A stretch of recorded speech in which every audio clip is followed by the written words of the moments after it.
আন্তর্জাতিক কোনো ম্যাচে খেলোয়াড়দের রাজনৈতিক বার্তা বা স্লোগান প্রদর্শন কঠোরভাবে নিষিদ্ধ, এমনটাই বলা হয়েছে ফিফার নিয়মে।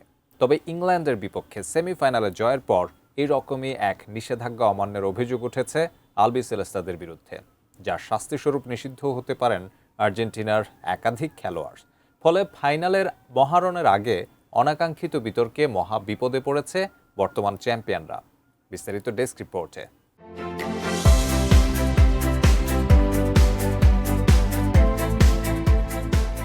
বিশ্বকাপের মেগা ফাইনালে স্পেনের বিপক্ষে মাঠে নামার আগে নতুন এক বিতর্কে জড়িয়ে পড়েছে আর্জেন্টিনা। ইংল্যান্ডের বিপক্ষে সেমিফাইনালে জয়ের পর ফকল্যান্ড ইস্যুতে রাজনৈতিক বার্তা প্রদর্শনের অভিযোগ উঠেছে আলবিসেলেস্তাদের বিরুদ্ধে।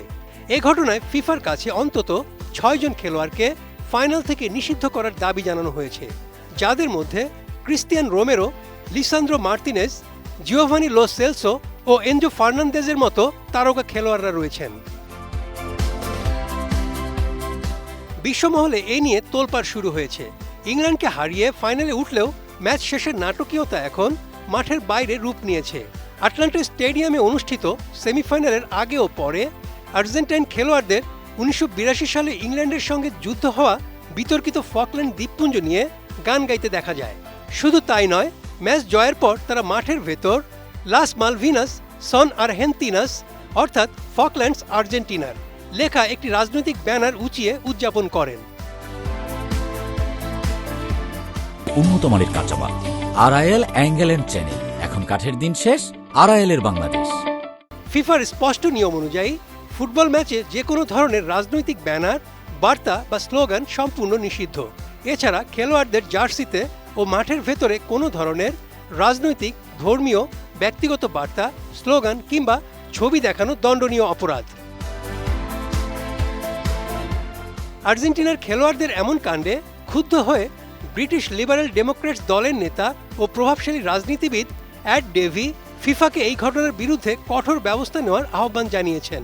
তিনি ফিফা সভাপতিকে একটি আনুষ্ঠানিক চিঠিও পাঠিয়েছেন। স্কাই নিউজকে দেওয়া এক সাক্ষাৎকারে অ্যাড ডেভি বলেন, ফিফার নিয়ম সবার জন্য সমান হওয়া উচিত।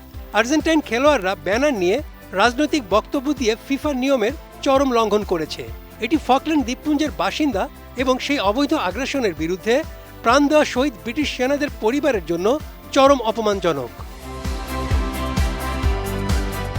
তিনি আরও মনে করিয়ে দেন, ২০২৪ সালে এই ধরনের স্লোগান দেওয়ায় স্পেনের রদ্রি ও আলভারো মোরাতাকে এক ম্যাচের জন্য নিষিদ্ধ করেছিল উয়েফা। এবারও সেই নিয়মের প্রয়োগ চান তিনি। ডেভিড দাবি অনুযায়ী যে ৬ জন খেলোয়াড় সে ব্যানার ধরে রেখেছিলেন এবং চারপাশে উদযাপন করেছিলেন, তাদের সবাইকে ফাইনাল ম্যাচ থেকে নিষিদ্ধ করা উচিত। তবে ফিফা এখনো পর্যন্ত এই ঘটনায় কোনো আনুষ্ঠানিক তদন্ত, অভিযোগ গ্রহণ বা শাস্তিমূলক সিদ্ধান্তের ঘোষণা দেয়নি। ফলে আর্জেন্টিনার কোনো ফুটবলার ফাইনালে খেলতে পারবেন কিনা সে বিষয়ে এখনো চূড়ান্ত কোনো সিদ্ধান্ত হয়নি।